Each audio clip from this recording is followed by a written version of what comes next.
Greetings, esteemed professors, and thank you so much for taking my research paper into consideration. Myself, Itti Bansal, and I am a grade 11 student. My very elegant mother just served us delicious noodles.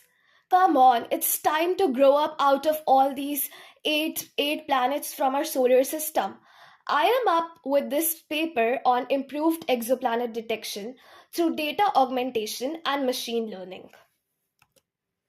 Introduction. The study of exoplanets has transformed our understanding of planetary formation, evolution, and the potential for extraterrestrial life. Until recently, the only laboratory available to evaluate this phenomena was our own solar system. The discovery of exoplanets remain elusive until advancements in technology enabled their detection.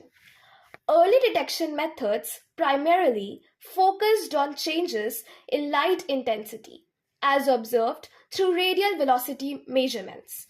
This technique provided critical insights such as measuring orbital eccentricities and planetary masses.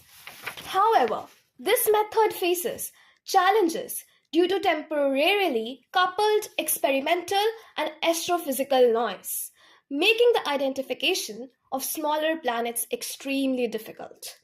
With the launch of NASA's Kepler Space Telescope, the field of exoplanet detection experienced a paradigm shift. The Kepler mission's primary objective was to investigate the diversity and organization of planetary systems by observing periodic dips in stars' brightness indicative of a transitioning planet. Despite this revolutionary design, many of the planets detected were near the mission's sensitivity limits, requiring extensive human participation for classification and validation. As astronomical data sets grow exponentially with the advent of new telescope, conventional predictional techniques have been inadequate. Machine learning offers a scalable and efficient alternative capable of detecting patterns within vast datasets. However, ML models often struggle with imbalanced dataset, where majority class dominates the prediction. To address this study integrates SMOUT with ML models, enhancing the detection of minority classes. Here are some insights which we took from some related work. Techniques for deep learning and machine learning have shown to be widely relevant in a variety of scientific research fields. The Kepler Space Telescope's exceptional design has photometric accuracy and unparalleled pointing accuracy at the 1 millionth ppm scales, making it possible to find even smaller exoplanets and terrestrial planets. By measuring the thermal emission of exoplanets, a space-based MIR, null interferometer, is used with the aim to estimate its exoplanet detection performance. It has been found that the interference model of a deep neural network's lack of expressiveness and transparency makes it challenging to believe in these results.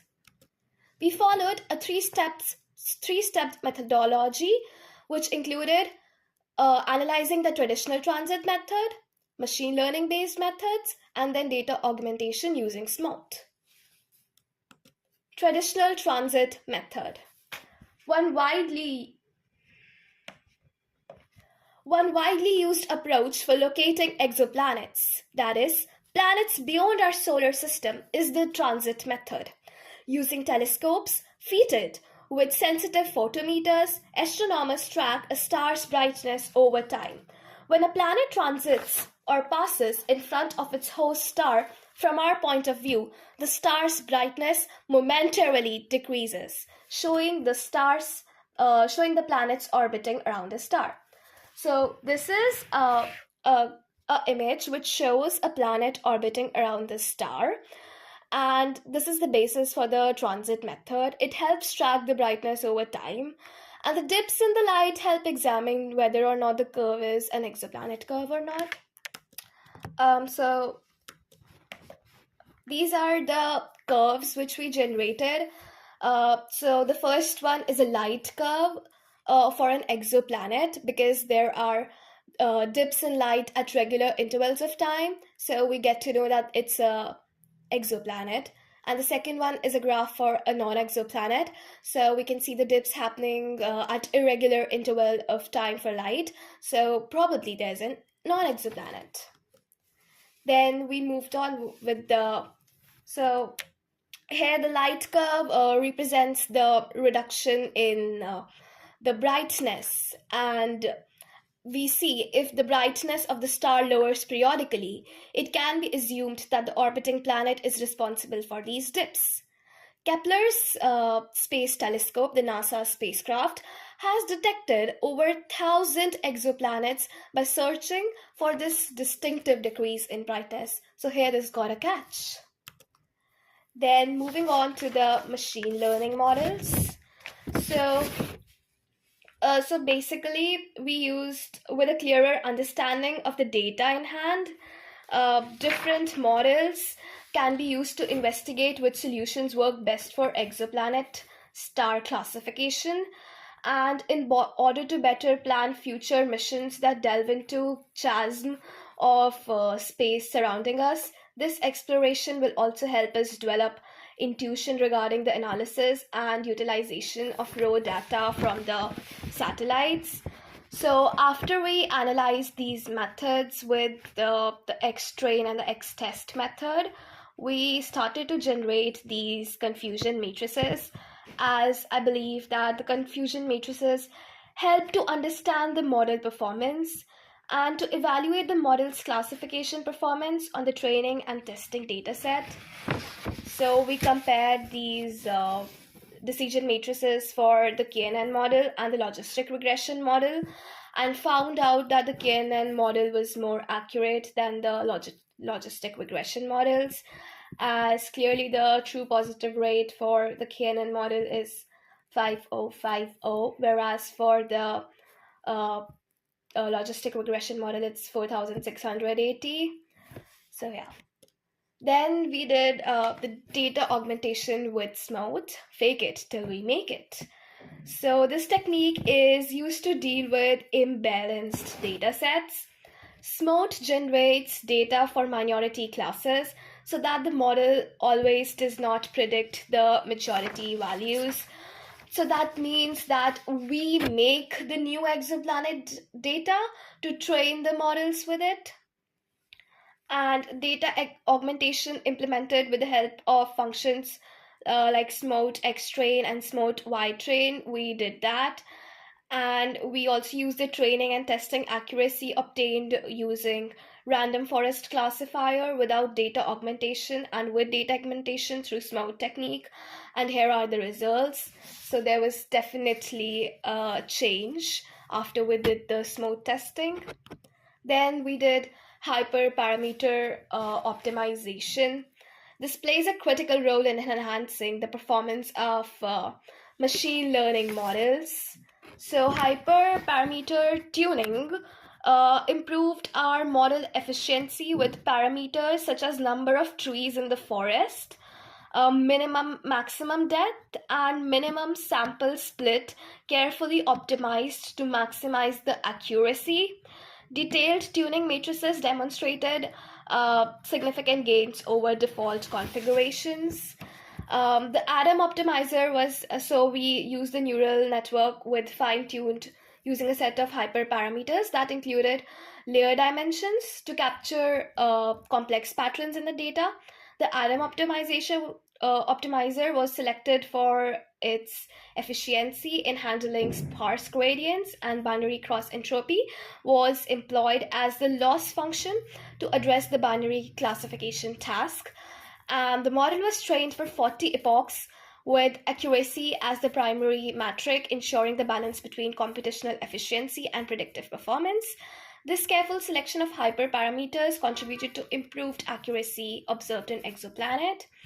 The dataset sourced from NASA's Kepler mission includes features critical for exoplanet detection, such as time series flux data and orbital characteristics. The data underwent preprocessing steps, including normalization, handling mission values, and feature selection to increase and ensure optimal performance of ML models. The pre-processed data was divided into training and testing subsets to evaluate the model performance. So here are the results and the conclusion. So multiple decision trees are combined in the random forest ensemble model, which can handle intricate nonlinear interactions in data. Random forest can be very useful with dealing with unbalanced data sets because it combines the output of multiple trees, lowering the possibility of overfitting and guaranteeing more reliable predictions.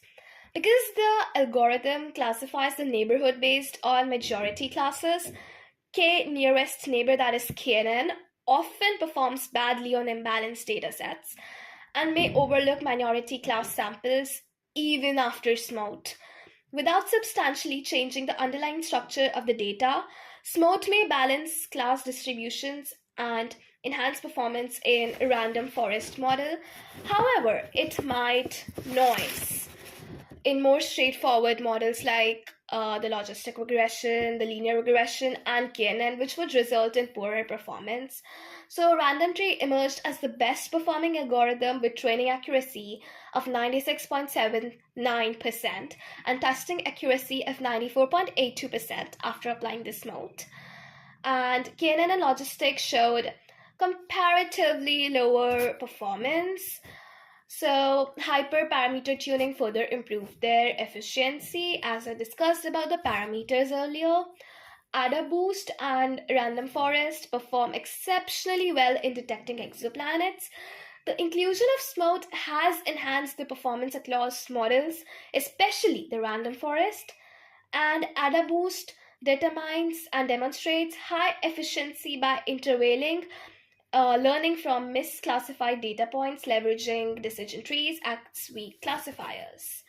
The study's results underscore the importance of addressing class imbalance in dataset to ensure reliable predictions.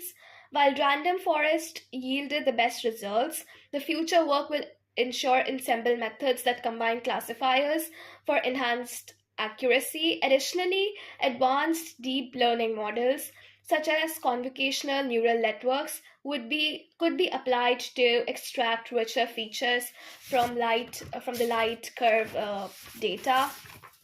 Moving on to the future scope. So future research should also focus on validating these methods with larger, more diverse data sets. Collaboration with astronomy experts can ensure that pre-processing aligns closely with domain-specific requirements. Interdisciplinary approach combining data science, astronomy, and planetary sciences hold the key to unlocking new frontiers in the search of extraterrestrial life. And thank you so much.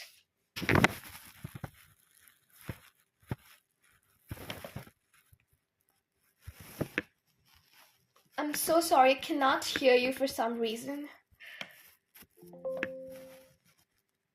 Am I audible now? Oh yeah. I truly appreciate your dedication and passion for research at such a young age. What motivated you for the research? Ma'am, so I think so I daily hear about these worldly problems, global warming, this, that, and the only thing which has came up till now is people are saying that after Earth ends, uh, there is no such alternative to go to except we found some resources on Mars. So it's really time we look at the exoplanets.